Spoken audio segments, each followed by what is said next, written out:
So even though it is Groundhog Days, we will not wait for Bill Murray. Yeah.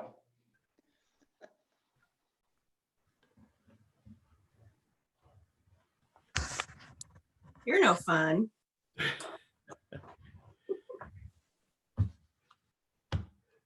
There's a great Bill Murray special in South Carolina where at a little hole in the wall that he goes to for brunch. They always have his omelet up. I'd like to call the Lakewood City Council study session for Monday, July 13th to order. The first item of business we have is a joint lodging tax advisory committee meeting. And we may have some representatives of the lodging tax committee here. Got a couple of holdovers.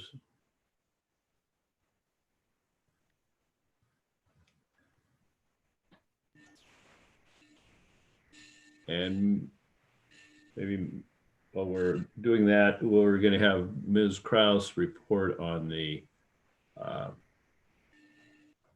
impact on our budget of the lack of travel and how that might impact the LTAC funding for the year.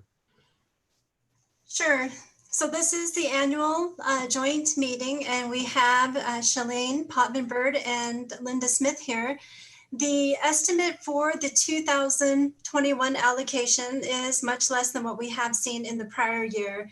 Based on where we are today and continuing that trend, I'm looking at about $800,000 coming in this year for next year's award allocation. However, we do have some ending fund balance from the prior year. So we're looking at $1,237,000 as the estimated balance available for allocation. And based on that, because we have our $101,850 already committed for the McGavick Center coming out of the 3% capital projects, that leaves us about $869,000 for the tourism, which is less restrictive, and $266,000 for the restricted or capital awards. So that totals $1,135,000 that we're looking at for next year's allocation. In your packet also provides a history of the grant allocations. These are the actual grants that were awarded between 2015 and 2020. We also have included JLARC reporting that each of the grant recipients will need to provide. The information in your packet is old. It's from the 2018 allocation, but that is what is available as of today. The information for 2019 awards won't be available until later this month. And the only other thing I wanted to point out is we currently do not have a full committee.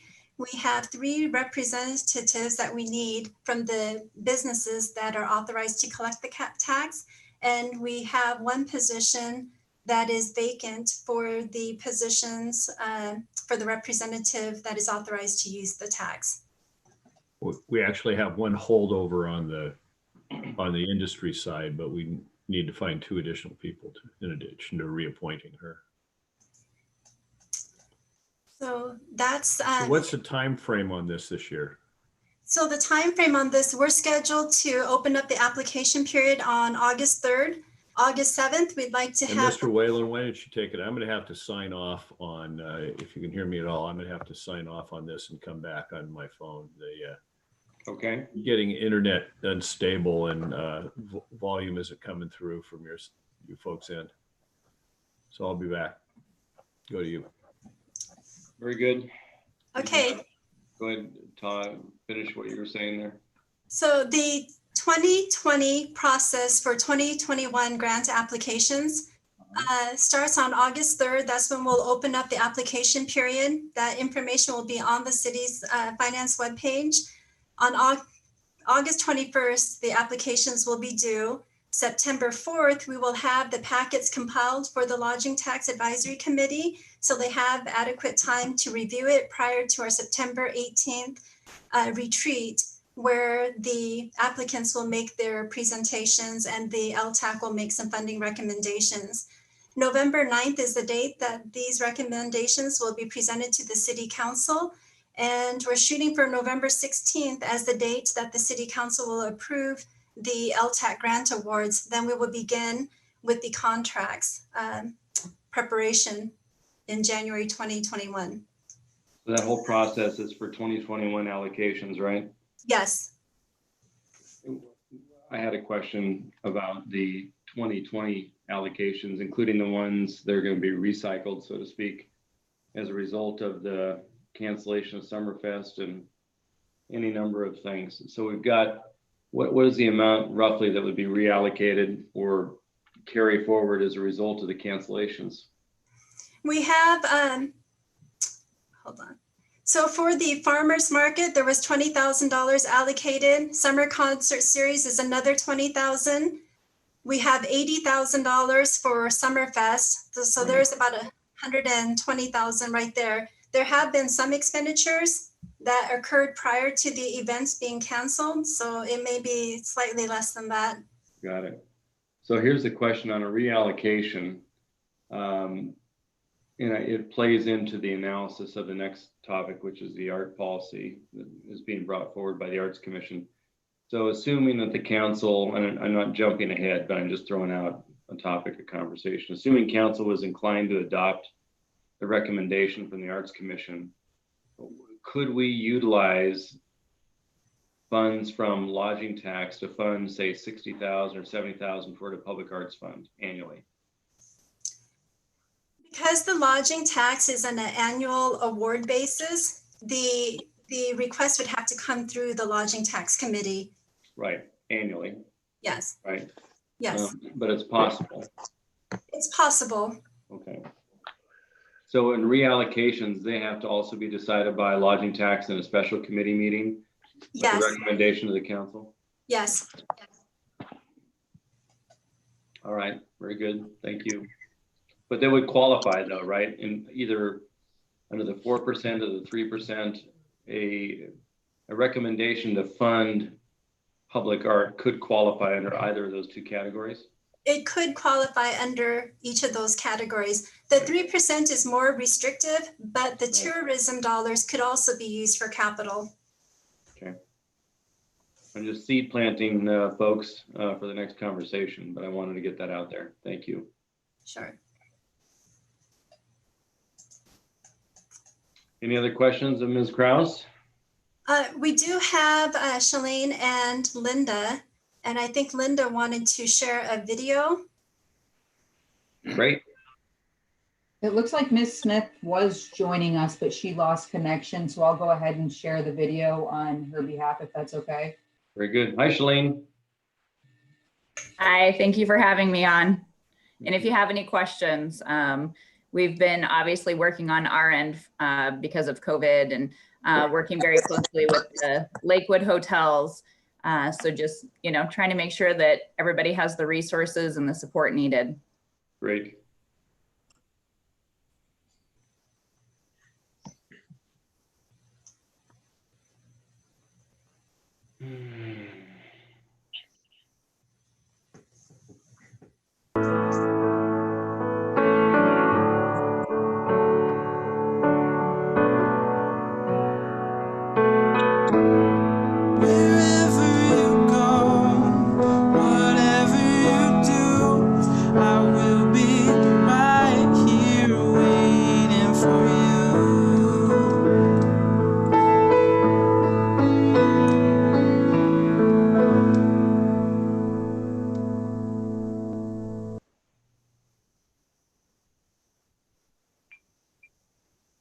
It's about as long as my vacation is this year, so that's great.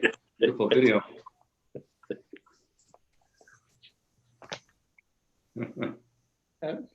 Mr. Deputy Mayor? Yes, sir. Yeah, I have a question I wanted to ask.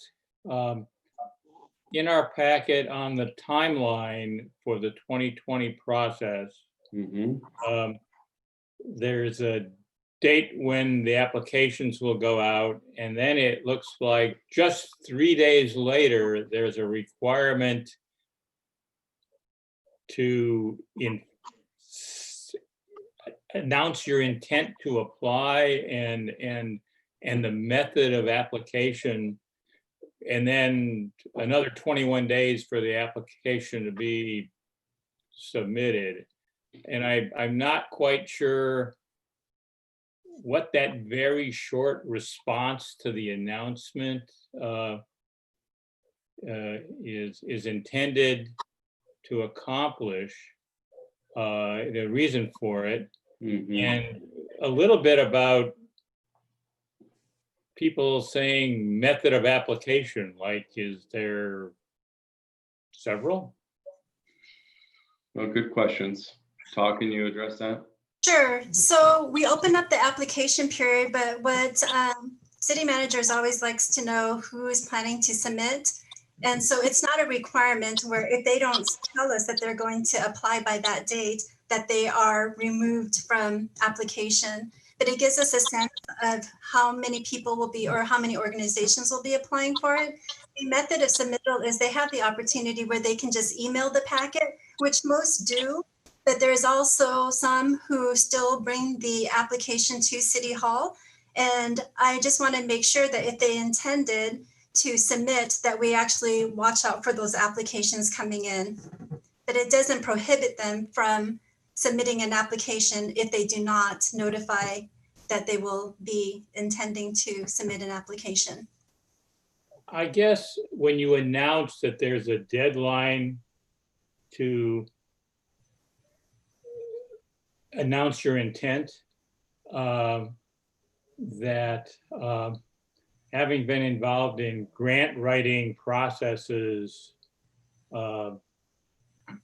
in other venues, that's not an uncommon requirement, but it's typically a requirement that if you miss, you've missed the opportunity. So I guess the way you've described it as it's, we'd kind of like to know type thing, that to, as you publicize that, to emphasize that that's not really a firm date or a requirement, so that we don't preclude folks that might otherwise apply from doing that because they somehow weren't awake during those 3 days. And actually, this is really just a carryover from many, many years. It hasn't been an issue for the city, but I can see your point on how one might interpret it that. So I may look at just changing that as a courtesy notification or something. All right, thank you. Any other questions? Any other questions? If not, I think we will thank you and the committee. What are we doing to attract the representatives who need to be on the committee from the payer side as a payee side, seemingly filled? I think the plans to re-advertise. We have one woman who is like carryover and has reapplied, and we'll have the merely a formality to get the other the recipient side filled up with that one. We have Right. 2 applications, so, and I will submit one of those. So the issue is getting some people from the hotel side in a strange environment. Right. And they have to be on board before we actually bring in the applications for consideration, right? They have to consider the applications. It has to be an evenly balanced committee. And I know that there's been a lot of turnover at the hotels, so that's kind of one of the challenging spots. So if you need assistance with contacting specific hotels, I'm more than happy to help with that. That'd be great. You just volunteered. Perfect. Well, I'd personally like to thank you for what you do on the committee, and wish you well in this more than challenging environment for the hospitality industry. So now we'll move on to the public art policy and program update, and I'll take the gavel back here from Mr. Whalen, because on this subject you might go all night, but I'll Right. make sure. So for this, we have Ms. Martinez. And I am on my reserve parachute.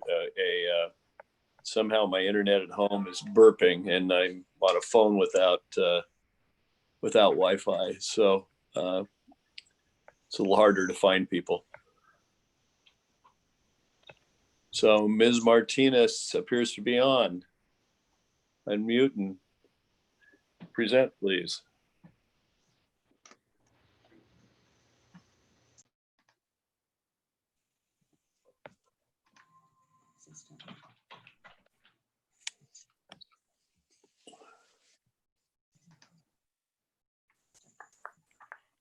Good evening. Sorry. I'll be starting the PowerPoint. I'm presenting on behalf of the Arts Commission, presenting on the Lakewood Public Art Program. I want to start by saying the biggest distinction here is this isn't a public art policy. This isn't a piece of public art. It's a short and long range public art program that we hope to implement in 2021. So why a public art program? Public art program, I like to think of as a lot like starting a business. You'd never start a business without a really comprehensive business plan that laid the foundation and framework. So the public art program does provide this very cohesive document and efficient process so that it can be very cost effective. And it gives identity to the community through the art. And by telling the stories of the really diverse cultures and communities in Lakewood, it increases the economic impact by creating events that attract tourists and art that attract tourists. And it beautifies Lakewood by uplifting areas that are maybe a little downtrodden, adding a little flavor to them, and also providing an unexpected piece of amazing artwork for people to see. Am I the only one who can't see a presentation? I can see Ms. Martinez, yes. Just looking at Oh, my, I have a PowerPoint. yeah, I was looking at my. We're not seeing it. We're not seeing it. Okay. Yeah. What should I do? Escape. Let me do an escape. Share screen. Drop down below. Green. There we go. Okay, great. Okay, so I'll just start. This was the first slide, and then we'll go on.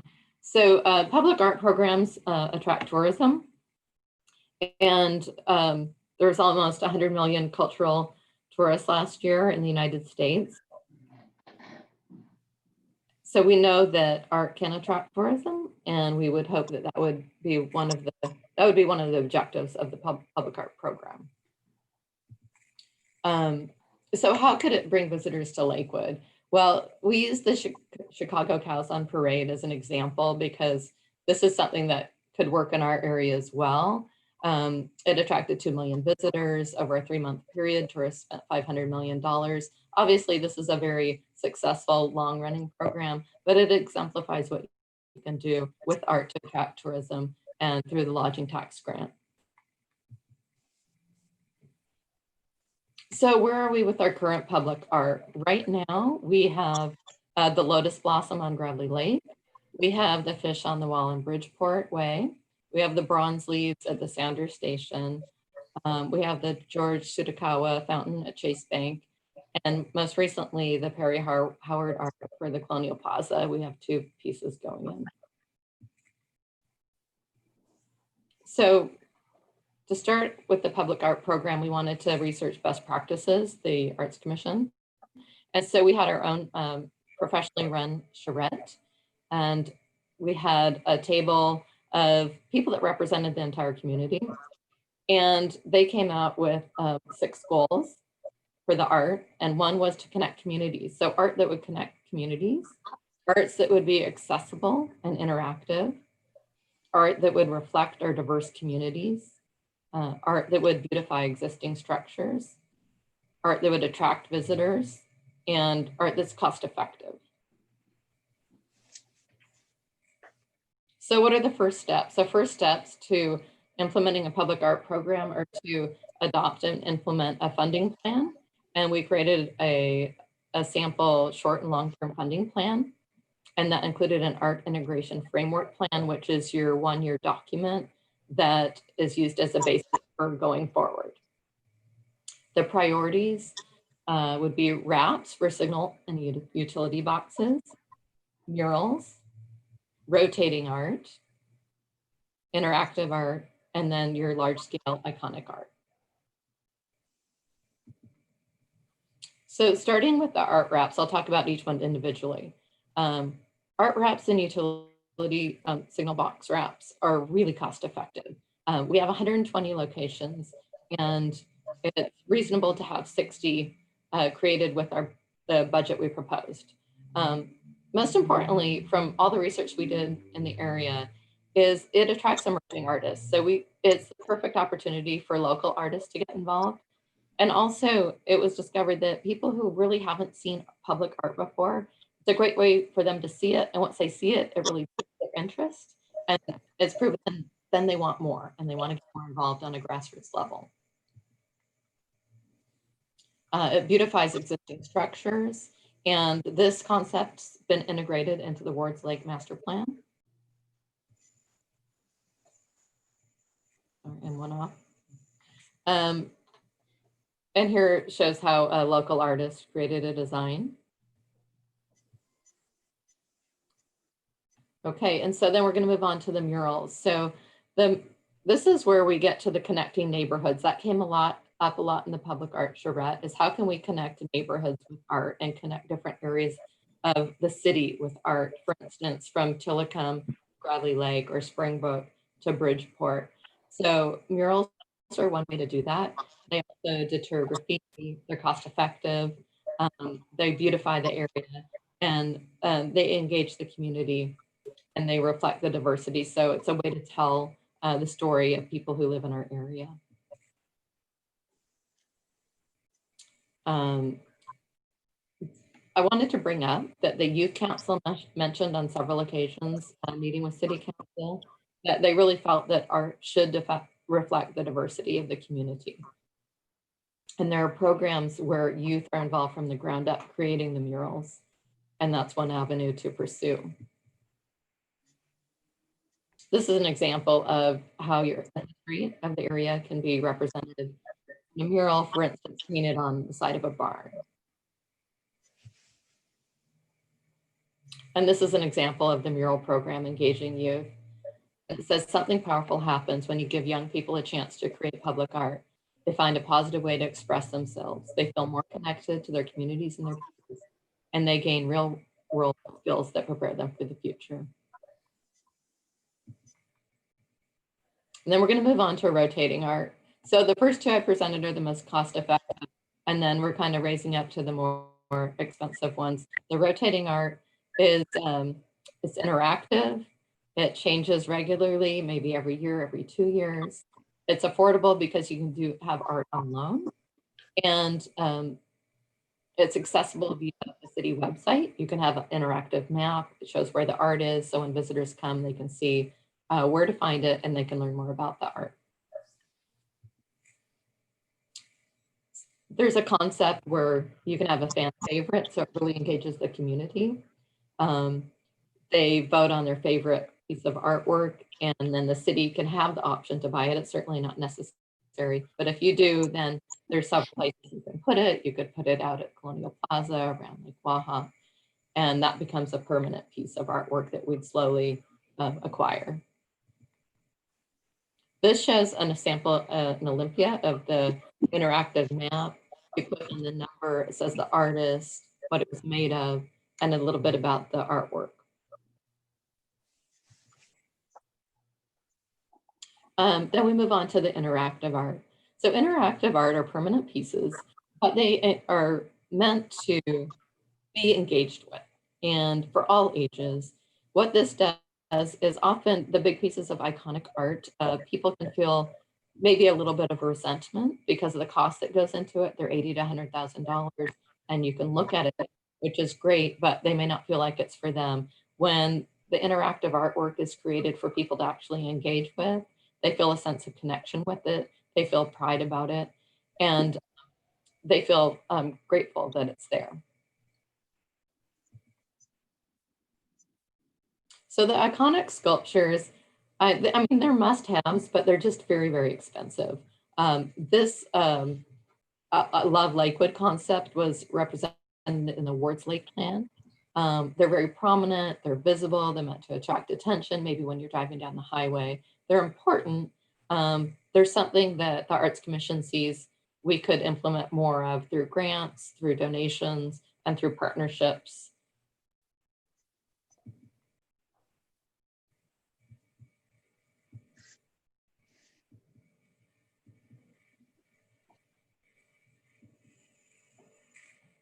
This is an example of Sound Transit's iconic public art pieces, and they're doing a really great job implementing art into their bases around, and they're starting one here in the city. Oops, let me go back. So they're building a transit station here in Lakewood, and they're going to put $150,000 into public art with the goal of beautification. And they'll have a 5-person panel that will help vote on which artist to bring in. But they bring in artists that are international.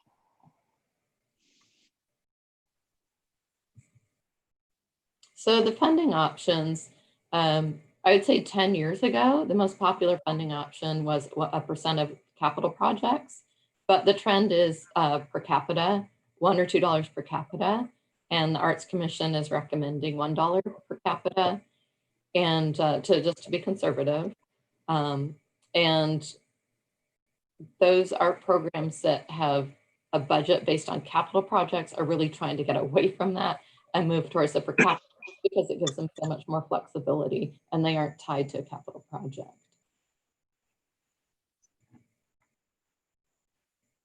So the donor recognition is another way to gain funds through fundraising. This piece has tiles with the donors' names on it. As you can see here as a close-up, it has their name. So it can be embedded in the art, or it can be embedded on leaves. You can see here, and stonework. This is on a wall. And then you can have an event around that donor recognition. Oh, let me go back. So that encapsulates the public art program presentation. I was going to move on and talk about where we are with Perry Howard's artwork. Well, why don't we see if we have any questions here? It's hard, like I say, hard for me to get to. Raise your electronic hand if you have any questions from your question. Let me find my electronic hand here. Okay, well, Mr. Wayland, and then we'll go to Yeah. Mr. P and Mr. Branstetter. Sally, thank you for the presentation. I think it's great work and moving the ball forward here.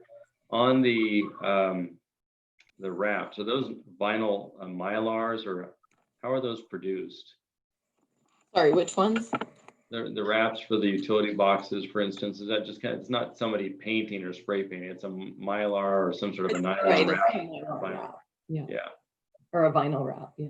Got it. So the artist just creates the picture and then it's duplicated.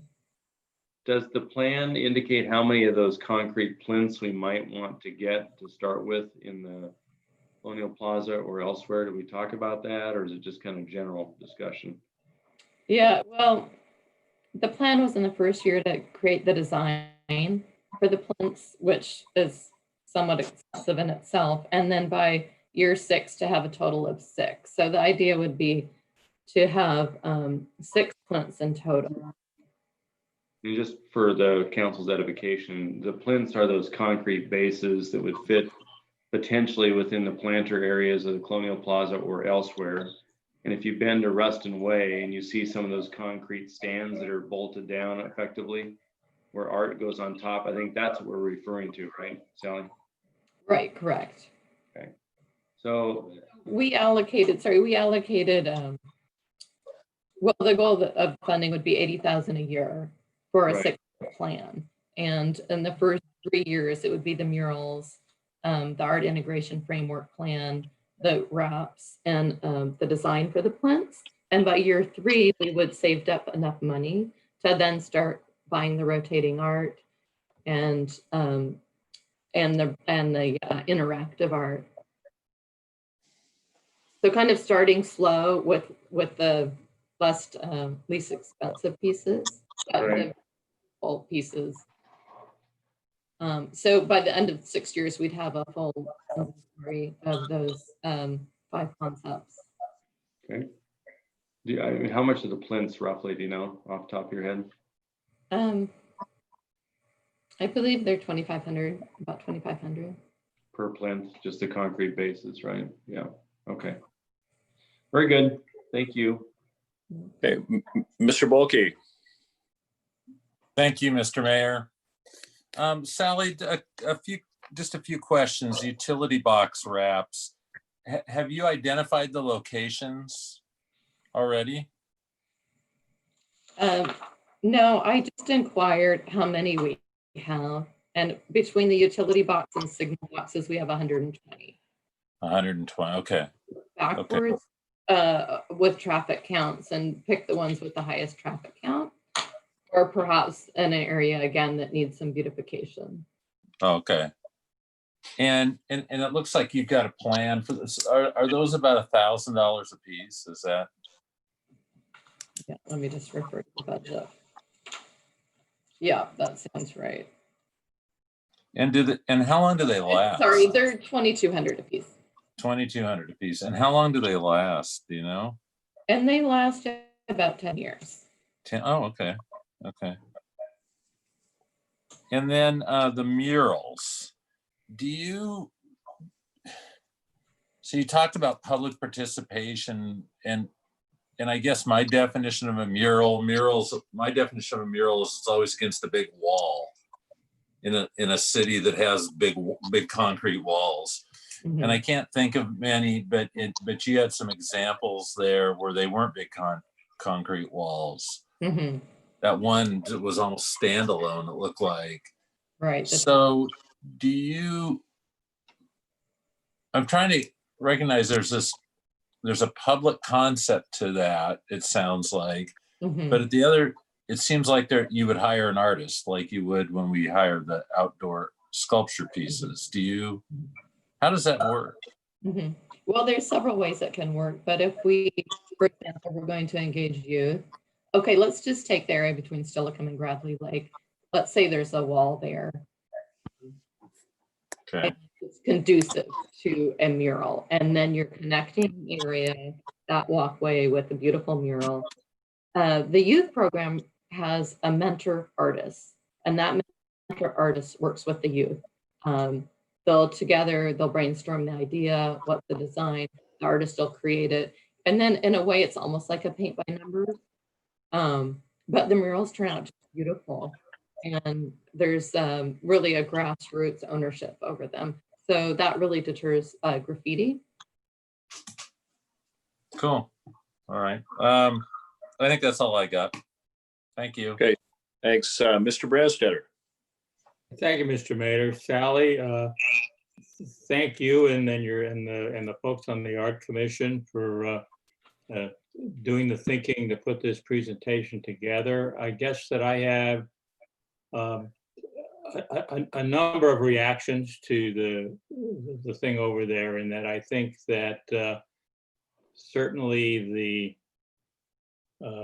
I can remember when I came on the council and there was no revenue stream at all for art. And now we've been going along with the McGavick Center revenue as the one dedicated source, with been supplementing appropriations when we had a big project that we were getting close to that we wanted to do it. Mm-hmm. But so I do think it's time for us to move forward to a more formal and to some extent more robustly funded emphasis to make real progress on a public arts program. I guess that I would say that my vision for a public arts program would not be so narrowly construed to only look and have visual arts elements, but would have performing arts and others, because I do think that in the community that the performing arts, particularly when you get around to wanting to celebrate the diversity of the community, it's that performing arts are an element of a community public arts program.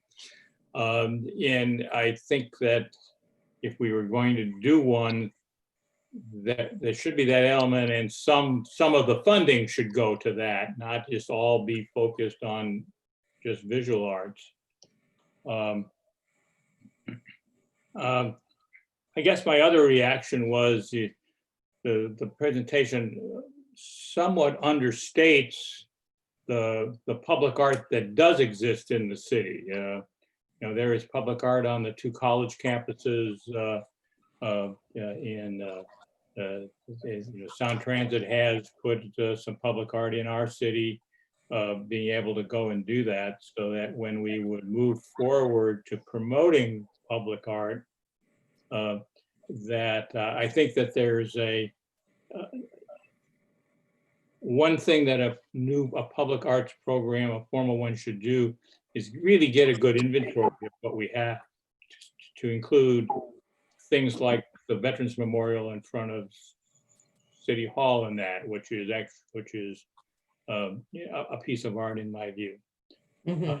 So I don't, so I just like to see a program brought forward, and I could support one that had elements beyond just visual art to it to be funded, to be able to look to do that. And I had one question on in your memo. In your presentation, you said we're trying to move away from using elements of capital projects as a way to fund public art. But then one of the commission's recommendations in the window is to include public art in all capital projects.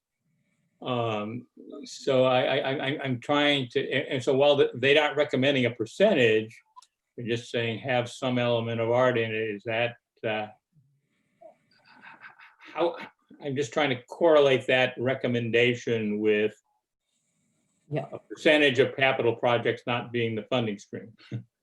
Yes, so I'll clarify that. So at the public art charrette, we had the director of public works sitting at the table, and it came up from some people in Tacoma who were in the meeting just how unusual that was, that we have that support and interest from public works to incorporate art. And they've been very vocal about that. So I see that as 2 different things: the actual funding of every single capital project beyond X amount of money, versus being at the table when new developments are going in and saying, hey, what kind of artwork can go here? And having them being excited about that. So was that a sort of a not having public works fund the art, but that public works make room for the art if we were to fund it through a program to be built in conjunction with a capital project? So I think it would be on a case-by-case basis with that. Okay. If you did it I certainly like to see us consider this, and it's probably both something that we would like to just get a few more details, but consider with respect to the next biennial budget as to what we would look to put into it. And I don't know, maybe we can get the Sasquatches on Parade project going. But thank you for bringing that up, because that is a theme that has just been reiterated over and over. How fortunate we are to have that partnership, and certainly want to take advantage of that, because it's more cost effective when you are in those very beginning phases of design on a capital project and get the artwork in at that level. You know, if you're putting in a base or groundwork and you do it before they lay the cement or they put in the roundabout or whatever it is. That is why I mentioned being at the table, and there is an agreement that, you know, a verbal agreement that they would like that to happen as well. And then you made two other really good points, and the website, having an interactive website that lists the inventory of where that is and has a description about it, that will kind of really tie all those pieces together. And you're right, we don't have, you know, one cohesive document that has that together. It'd be quite easy, I think, to put together, but we need to make a point of doing that. And for performing arts, you know, those are something right now that we take into our events. And certainly if we were going to do more public art events, we could tie that in as well. But those are all good points that I'll bring up. All right. Then we'll, if there's nothing further, Mr. Brandstetter, we'll move to Ms. Farmer. Oh, okay. Okay. First of all, Ms. Martinez, I wanted to thank you for this work and thank you for the commission's work.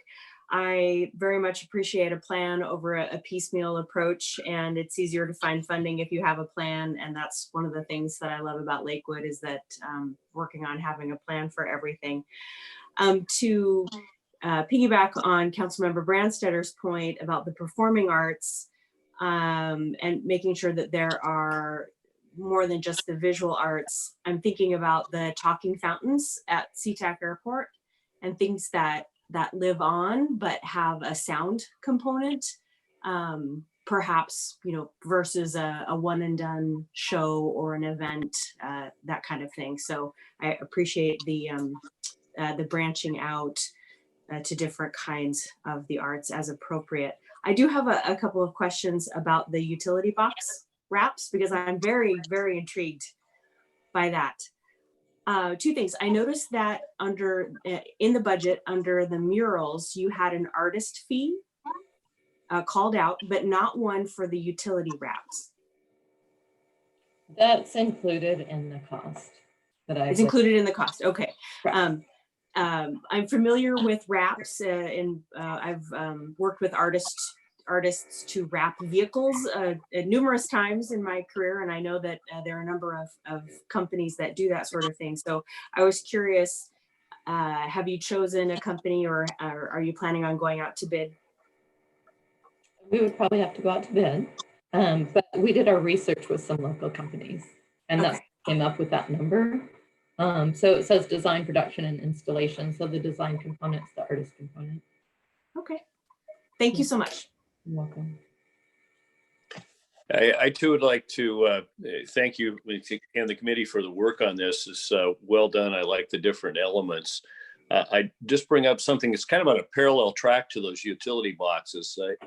I had occasion to visit Visalia, California a number of times, and they have kind of a traditional downtown. So this is work different there, but they actually did it with fire hydrants. Local artists and competition painted the fire hydrants. They raised money for their art program by finding sponsors for individual hydrants, and they netted money out on each one and used that for other public art. And then they'd have something they called a Art on Fire walk, where they would traipse people through there, but it had the salutary effect of bringing them by shops and restaurants and places of libation and creating business at the same time. So there was quite a synergy for it, and they really look good. So I guess the part we can do is maybe we can find some sponsors from some boxes and we can have them really look good. But I like the idea of local artists on those wraps. I think would be a great addition to the city. Great. It's great to learn from other people and take those ideas, see what translates to this area. And if at the point at which no one has further questions, I just wanted to let you know there's one slide to update on Perry Howard's work. Yeah, next, yeah, please. Okay. So this is the iteration of the latest design. Oh, do I have to press? I'm sorry. Oh, I've got a little a video here. Make it move. There we go. You can kind of see the 3D. So this is the latest iteration of our artwork. This shows steel, which will be the material that's going to be used. What is it? Steel. Okay. So steel that works best in this area with the weather and graffiti. Her timeline is to have the steel fabricator deliver on September 15th. And she's hoping to have it wrapped up by December, maybe by the Christmas parade. And so we'll just keep you posted on that, but we communicate with her weekly. Wow, it's taken a long time. It has. Yeah. There's been some. Is there any possible way she can do some of the groundwork construction, like the underground work or the rock work at all? Yes, and she'll do that in phases. She'll just start, and we've said, yes, you can go forward in phases. You can do the groundwork, you can do the installation, whatever you need to do with the reservoir, have the steel brought in. And, you know, obviously there've been some COVID delays, but she can do those things. And she's working with the permitting department and road closures and so on to get that all lined up. Yeah, sorry it's taken so long. It'll be exciting to see a finished product. Because the street got done so fast. This is almost taking longer than the street. Yeah, and it is due to the COVID delays in manufacturing and work and so on. It's a short street. Yeah, apparently. I'm glad that it was short. Thank you. Any other questions on status? Mr. Mayor? Yeah, who's Mary Ms. Moss? Yeah. Mary I was Moss. just curious to know, thank you, Mr. Mayor. Thank you, Sally, for the presentation. When you show the artwork in rotation, will that be something that will be going on once it's in place?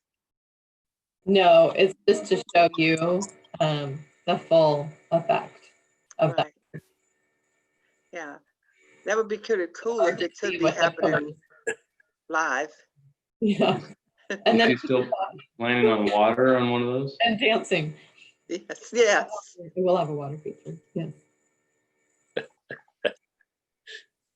That's something we didn't have to compromise on the water feature.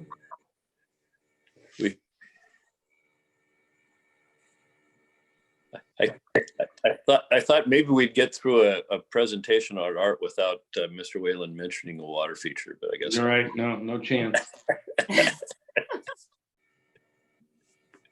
water feature that will be in place will be the fall rains when this eventually gets in there. Can see you down there with a hose, just spraying it. Mm-hmm. Any other questions for Ms. Martinez?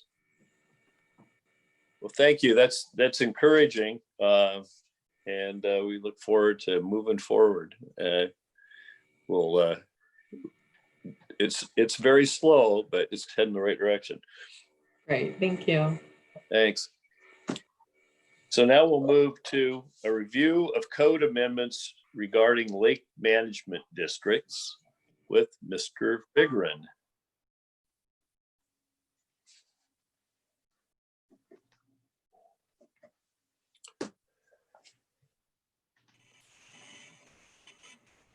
All right, can you hear me, Mr. Mayor? Yes, I can, and I can see you. Thank you. So as you are aware, we created a lake management district last year in June for American Lake to manage the aquatic plants that are in the lake, particularly the milfoil was the plant of concern. And the district is scheduled to be in place for 10 years starting last year. And, we also put in place an assessment role for the districts for the property owners that live on the lake, as well as for Camp Murray. And JBLM is participating, although they're not technically in the district. So when we did the ordinance for the assessment role, one thing that we neglected to do was to put in place any way to basically have a penalty, the ability to penalize folks if they don't pay their bills on time. And typically this stuff is done. We have that in place for both the sewer availability charge as well as our stormwater fees.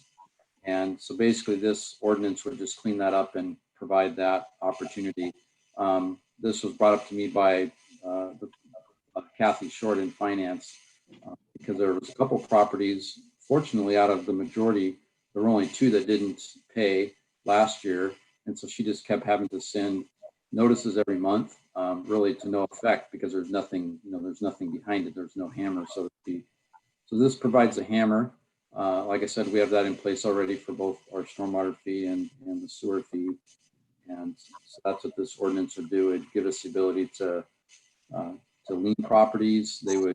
Everybody gets 30 days to pay, and then they would receive another 30-day notice. And if they don't pay after that time, then we'd have the ability to assess them penalties as well as a lien. So that's what this ordinance is about, and I can answer any questions you might have. Any questions for Mr. Vigorin regarding the Lake Management District fees? I don't see any hands up. You must have explained it very well. Seems pretty straightforward.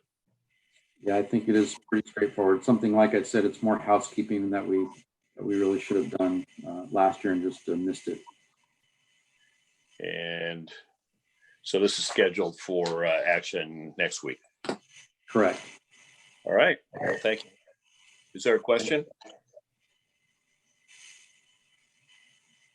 I didn't see any hands. Oops. Let's hold on. All right. I think that's it, Mr. Vigorin. Thank you very much. Okay, thank you. And now we move to reports by the city manager, Ms. Kraus. So I have a long list of updates, but I'm going to cover this very quickly. The governor and state legislators, they extended the Open Public Meetings Act through August 1st, so we'll still have a couple meetings that are on Zoom.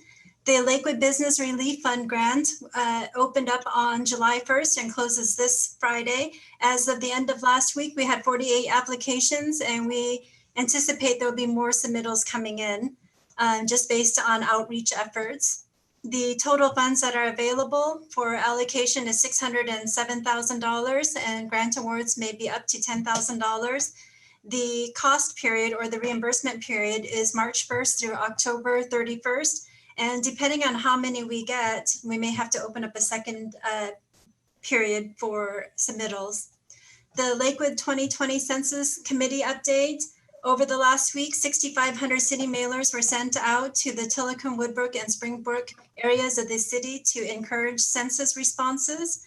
As of July 8th, the following is an update on the census response. In the US, there was just under 62%, Washington State, about 67%, Pierce County at 67%, Tillicum, or City of Lakewood, about 62%. And in the Tillicum and Woodbrook area, 48%, Springbrook, 40%. Also last week, city representatives, specifically the city manager and our HR director, Mary McDougall, met with Clover Park School District representatives, Superintendent Ron Banner, and Equity, Diversity, and Inclusion Specialist, Grant Twyman.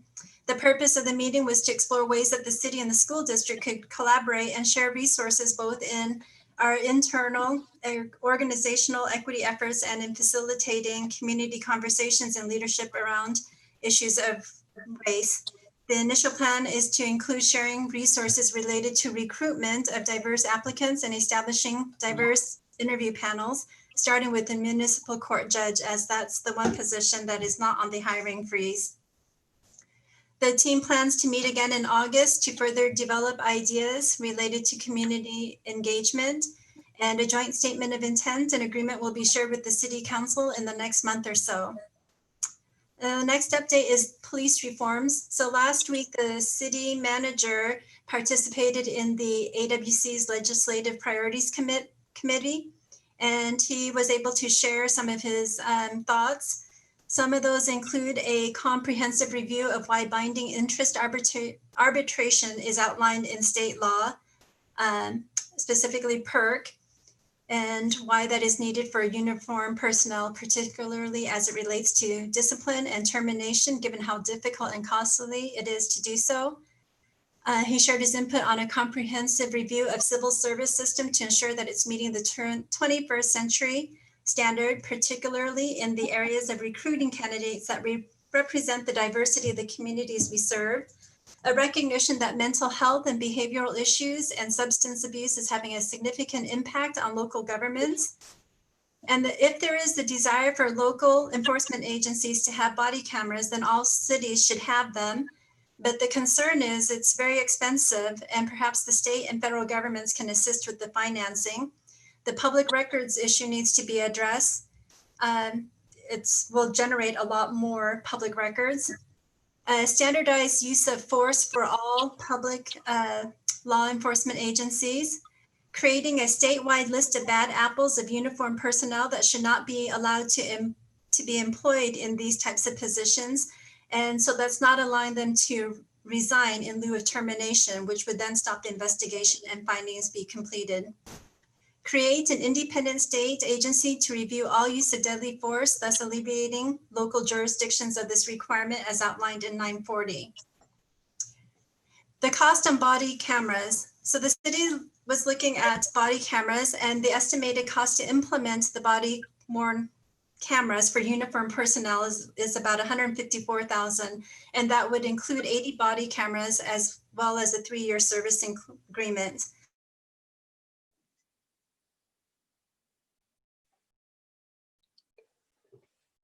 You went mute, miss. Maybe it's just me. No, I can't hear her either. It doesn't show that she's muted, but all of a sudden we couldn't hear you. Can you hear me now? Yes. Okay.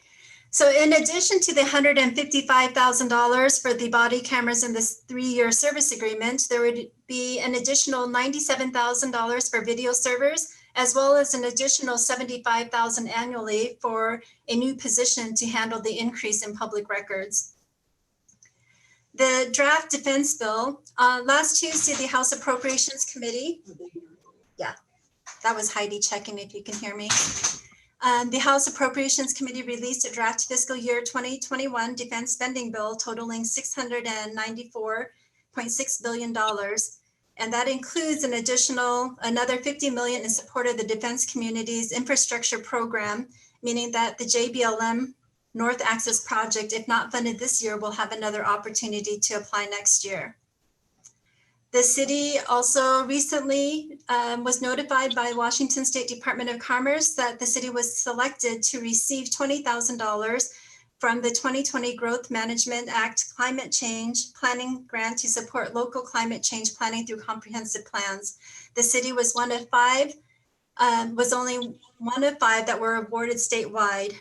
And this reflects positively on the work that is done by Long Range Strategic Planning Manager Tiffany Spear. So these funds will be used to update the current sustainability chapter in the city's comp plan with an energy and climate change chapter as part of the 2021 comp plan amendment, which will start later this year.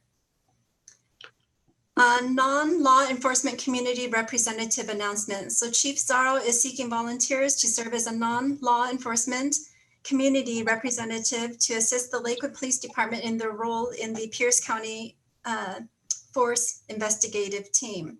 The information is available on the city's website, and that includes what that position's role is. Chief Zarro used the Washington State Patrol's document that would have been used to help develop LPD's community volunteer position announcement. We are beginning to start the work on the state legislative agenda, the federal priorities and the county policies priorities.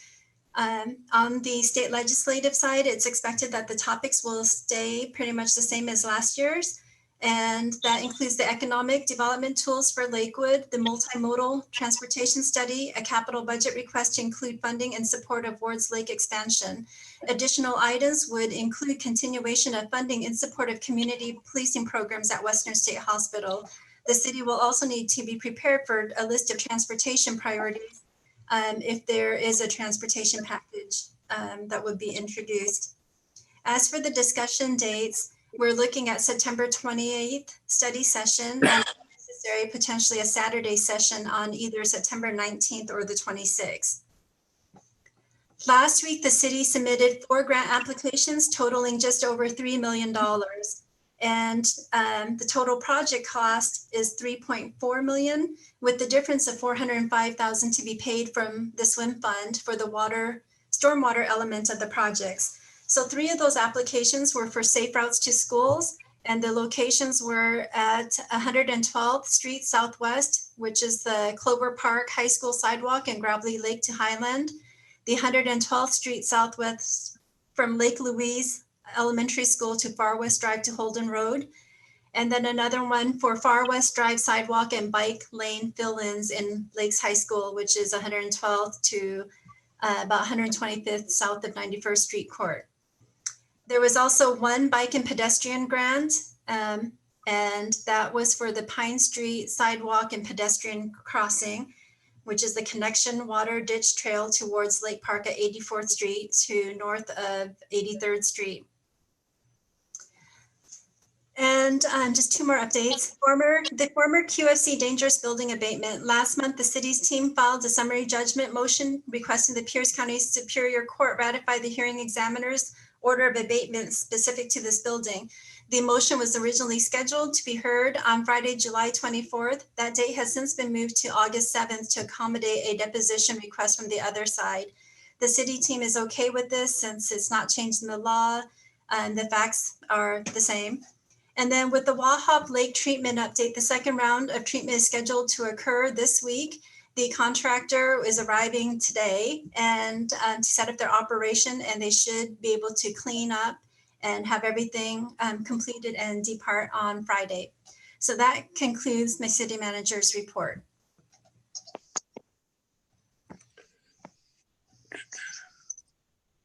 Any questions, Ms. Farmer? Hello. Question, I'm curious what the rationale or the background was that determined the need for a full FTE to handle public records requests if we were to implement body cams. It's just expected that, well, we have to store all of the videos for a certain period of time. And with that, going through all of the videos would require, it's estimated that it would require an additional FTE just to handle the volume. We currently have positions that are providing public records primarily through the work of IT extracting data, primarily through emails and such, some of the videos. And then it goes through the legal department who further fine tune the information that is received to make sure that it meets the criteria of the records that are being selected. That process takes a long time. And I see that Heidi has her hand up to further elaborate. Well, just as one example, let's assume an officer's doing a stop and there are juveniles in the back seat. We would be redacting or blurring the identity of those people. So we have to go through the video, figure out whether there's information like that. If they go into a home on a domestic violence call and there are people there who aren't really part of the action and they don't want their identities disclosed as part of a public disclosure request, we would have to go through the videos to do that. Our department is right now working on figuring out with the car cameras how much time is spent reviewing each video when it's requested for discovery. And discovery doesn't have the same redaction requirements that public disclosure does. But that is part of what the issue is. The camera captures the things that are going to be useful in court, but it also captures anyone who happens to be around. And those folks have privacy interests that we are not at liberty to disclose. It's not common to have cases go against cities who certainly disclose something, but there was a case with the Attorney General's office, the AmeriQuest case, where they were found to have wrongfully disclosed information that wasn't supposed to be disclosed. So we are in that enviable position of we're darned if we do and we're darned if we don't. And as a result, we have to review each of those videos, and it is somewhat time consuming. So is this best practice then? Other cities implementing body cams have had to add staff to review legal requirements? Oh, yes. And in fact, one FTE is doing it lean. Thank you. Let's see. Any other questions? Mr. Whalen? On that same issue, Ms. Wachter, it seems to me that giving the sort of clamoring in certain sectors of the public for the body cam issue, might not the legislature take a look this year, maybe prompted by AWC or members of AWC like us, to modify the legislation so that cities are immune from liability with regard to inadvertent disclosure of folks caught in the body cam lens. Because it doesn't seem right to me that the city has to go through all that work to redact out the inadvertent disclosure, and we're making subjective calls there. Do we think the person is under 18 or 16? And if the public wants this stuff, by God, they get what they ask for. And perhaps the legislature needs to provide some indemnity for cities with regard to this. If we had legislative protection, we would be less reluctant. And as I said, that AmeriQuest case was a shot heard around the world because it made it clear. There used to be sort of a saying, when in doubt, give it out. Well, until somebody decided there was something that shouldn't have been given out, you lose either one. Yes, was that a minor that was caught in that one? No. That actually had to do with financial data. It was a document disclosure case. It was not a video case. Okay. The rule would apply now that it's been made clear that governments can bear liability for wrongful withholding and wrongful disclosure. The clarity that's out there, we will absolutely follow. And as Councilmember Farmer indicated, if there are some best practices out there and ways to run it legally, we absolutely do that. Yeah, it may be a great issue for MSRC to take a look at, and then maybe Association of Washington Cities to take up, because it's something that's coming, and we might as well be prepared for it one way or the other. Whether it's the dash cams or the body cams or cams, So that's what I would recommend we do. And Mr. Bolke. Thank you, Mr. Mayor. Ms. Wachter, on the body cameras, is it that other states allow everything, or they don't allow anything unless it's for court? Because certainly nobody, I don't hear anybody saying, oh, minors should be, so let me put my 2 bits in. First of all, I don't know if it's a fair question, but what other states do, because we clearly are going to create a lot of work for ourselves using body cameras, and the legislature's been warned about this, that the way they do OPMA, but there's nobody out there saying that, theoretically cops could just buy, the TV program could just buy all your body camera footage, go through it, and they could use minors for commercial purposes, right? There's nothing, if you don't protect minors and you don't protect other people, then what do other states do? Well, public disclosure differs a bit from state to state. Transparency laws differ a bit from state to state, and Washington has quite a number of exemptions to disclosure. And so I can't speak to what other states are doing. What I can tell you is that there are privacy interests coming into play in some instances. In fact, this city has litigated over whether or not we had to disclose police reports coming out of Western State Hospital because of the potential privacy interests accruing to patients. The state hospital felt that the patient's privacy should have been protected, and I didn't see the exemption in the law. And so we had to litigate over that.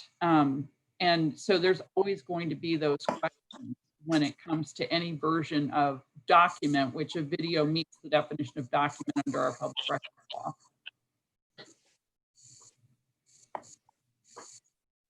Anything further? Thanks. Yeah, I would note, and I believe there is an exemption, or I guess a prohibition against commercial use in some instances. So There is, and we are not allowed to inquire as to the purpose of the request. What we could do is we could have someone affirmatively state that the request is not for commercial purposes. Yeah.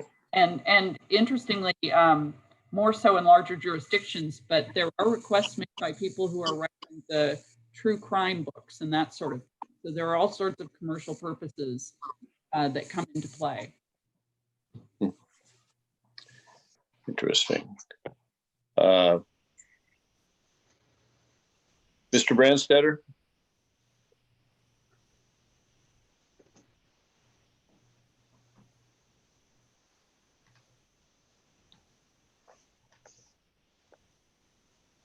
I see a hand up, Mr. Brandstetter. Right. Are there any other questions? Yeah, Mr. Mayor, excuse me. In the city manager's report, she reported about the police department has moved forward with the recruitment of a non-law enforcement community representative to represent Lakewood in the pool of representatives in the PC Fit team, that memorandum that we approved about a month ago. I guess I was surprised and concerned about the process that we initiated and is underway. That first of all, it's a process that results in applications going to the police chief and the police chief making the decision on who is going to be the Lakewood community representative in that pool. And while that may not necessarily, I think there can be a number of ways of selecting a community representative, that particular process, if it's technically okay, it isn't in the spirit of I-940, in that it's essentially we're selecting a non-law enforcement departmental representative, not a community representative. I think the fact that the applications will go to the police department and the police chief will make the decision, it will have a dampening effect on some people applying. And in the long run, it makes it look like it's a departmental representative that's being appointed, not a community representative. And I would, before we finalize an appointment, I would really like to ask the city attorney to bring us forward a resolution or an ordinance that defines the process for selecting these community representatives that ultimately ends up with the mayor making the decision about who we appoint. I think that degree of separation from the police department would be more in line with the spirit of what's intended by the initiative, and would be more appropriate for it to be a community. So I'd like to see us develop a process and that involves a appointment by the mayor as opposed to the police chief.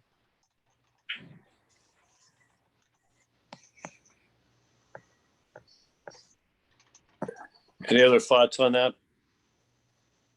I think it makes sense to me, but it's a function of state law, I believe, but I have to go back and look at that statute in the I-940. Yeah, I think it may say that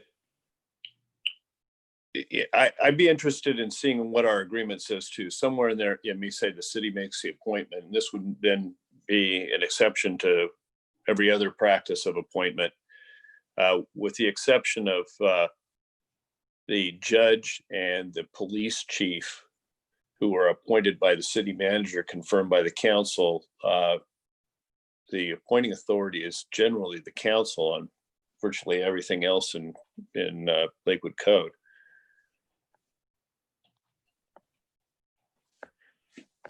Yep, I agree. When it comes to choosing the community volunteer, their requirements are very clear. So I would prefer that it also be the mayor appointing, and open to further discussion. So I am having trouble here. Excuse me. Back to Zoom. Close. There we go. My reserve parachute is getting tangled every once in a while here. So I think this would probably be appropriate for Heidi to delve into a little bit deeper. Would you please? And check on what the requirements of the initiative are and what any interlocal requirements are that would either direct or limit the appointment.